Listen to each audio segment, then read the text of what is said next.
If you're struggling with lack of focus, concentration, and memory, irritability, anxiety, or depression, your iron levels may be the hidden culprit destroying your cognitive function. Today, I'll reveal the connection between iron imbalance and brain health and what you can do about it. And if you find this information helpful, please like and subscribe so more people can watch this video. My name is Dr. Tom Rofrano from the Natural Medicine Clinic in Palm Beach Gardens, Florida, and author of The Free Diet. Most of our new patients come in with gut or thyroid issues, and abnormal ferritin is a common finding I see. Ferritin, of course, can represent your stored iron levels. Symptoms of low iron include fatigue, weakness, lack of focus, concentration, and memory, irritability, depression, anxiety, moodiness, slowed growth and development, and behavioral problems in children. And symptoms of high iron are much the same as low iron symptoms. Before I go over how to determine if you have high or low iron, I want to highlight a few studies I came across that highlights iron and brain function. One is from JAMA Network Open, June 2025, that studied adolescents with iron deficiency, and imaging of the brain showed that iron deficiency without anemia caused functional and structural changes in the brain and posed a risk for impaired brain development, as well as psychiatric symptoms, anxiety, depression, and decreased cognitive function. Then I came across a study from the American Journal of Clinical Nutrition, March 2007, that showed women with low ferritin after 4 months on iron supplements, those that had a significant rise in their ferritin levels improved their cognitive function test performances by 5 to 7 times. And as far as high iron and brain function, a recent study in Journal of Alzheimer's and Dementia, June 2025, confirmed that excess iron in the brain causes oxidative damage, leading to neuron cell death that can help trigger the development of Alzheimer's. And the damage was especially severe in areas responsible for memory and decision making. So that's why it's not as easy as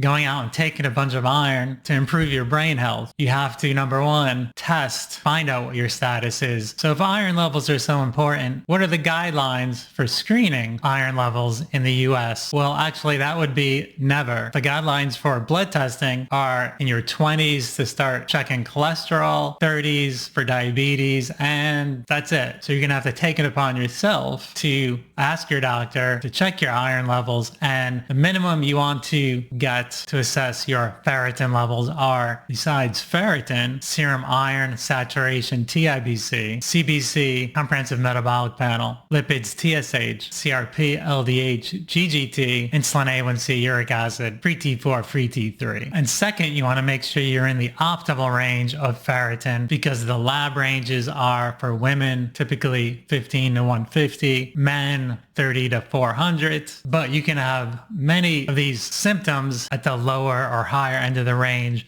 So you want to be optimal, which is about 50 to 80. And this can vary based on the individual. So what happens if you get your results back and you're, say, 30, 20, or even less? Then you want to get up to the optimal ranges. Number one, you want to improve your diet and take the proper supplement. I like to use iron glycinate, as it has high absorption rate without the gut irritation that other types of iron can have. I'll put a diet at the end of this one that goes over the free diet and supplements in more detail. And then you want to make sure you get follow-up testing at most 3 months later to make sure your iron levels are improving and not going too high. And then you adjust your iron supplements accordingly and then monitor periodically. And if your initial results come back with high ferritin or above optimal ferritin, then you want to find out what's causing that. And there are 7 main causes of high ferritin, which I'll also put a video link at the end of this one, so you can see how to figure out that and the specific diet and supplements I use in those cases, and whether you need to do therapeutic phlebotomy in cases of iron overload. So if you're struggling with any of these brain issues, lack of focus, concentration, and memory, irritability, anxiety, depression, fatigue, you have 2 choices. You can either choose medicine, as there's a drug for each of these. Drugs for focus, for anxiety, for depression, for fatigue, for moodiness, and that may help you with the symptoms. Or you can choose health by getting the proper testing first, so you can get to the underlying root causes and be provided the right solutions. And if you do that, I believe almost anyone can get better. I'll put a video here that goes into detail on how to correct iron deficiency, and another video on the 7 causes of high ferritin and what you can do about it. Also, the free diet phase 1 food chart if you'd like us to send you a copy of that. Feel free to like and subscribe, and I'll see you next time.